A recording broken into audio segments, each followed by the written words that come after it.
turmoil in Mexico continues over the scandal of the 43 missing students in the state of Guerrero. The anger is palpable all over the country, including in the popular holiday resort town of Acapulco, whose airport lies in Guerrero.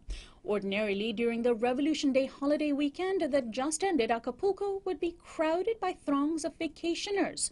But this week, tens of thousands canceled their plans, and those who came chose instead to make their voices heard on the streets. Now, protests have taken place all over the country. Major highways have been blocked, and government buildings in both Guerrero and Mexico City have been burned. Most recently, university students who gathered at UNAM in Mexico City were fired upon with live bullets by police. The 43 men were students at a teacher training college in the town of Ayotzinapa in the state of Guerrero. They had traveled to the nearby town of Iguala to protest what they saw as discrimination in hiring practices and also to raise funds for their school. They apparently clashed with police and went missing, never to be seen again.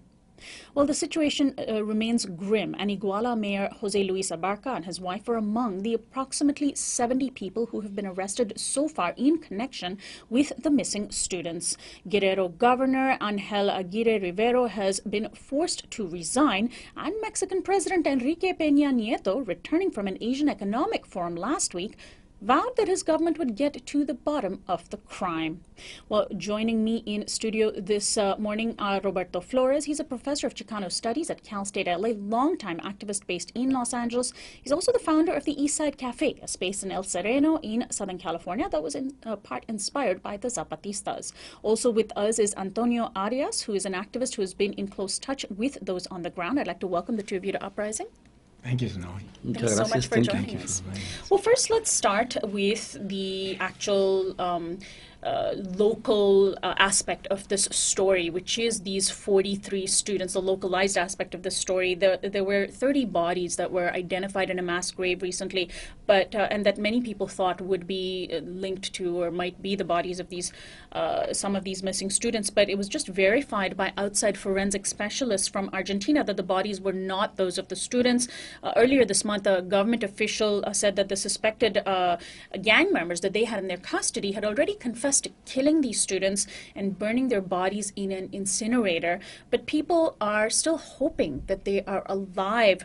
Isn't it likely that these men, these 43 men, their bodies might never be recovered? We don't know. I think we hold out the same hope that the parents do. Mm-hmm. And we don't, until we see evidence, until we see the bodies, we don't know.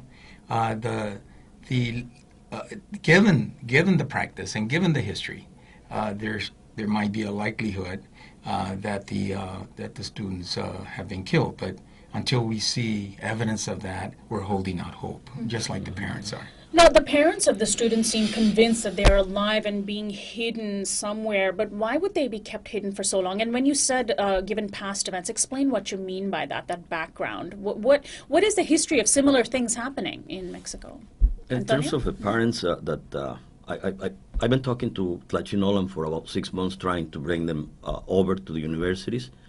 And that gave me a little bit of... and explain what you mean by what you just said. You've been talking to...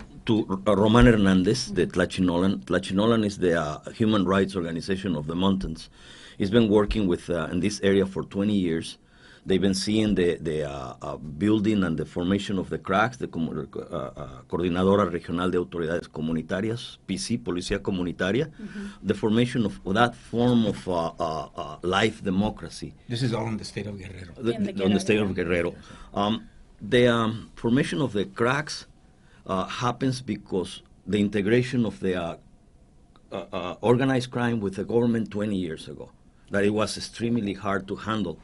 So even though they were trying to form this form of community, this form of the indigenous ways of protecting themselves, the uprising of Chiapas impeded because they were occupied by the army, fearing that it may be another source of discomfort.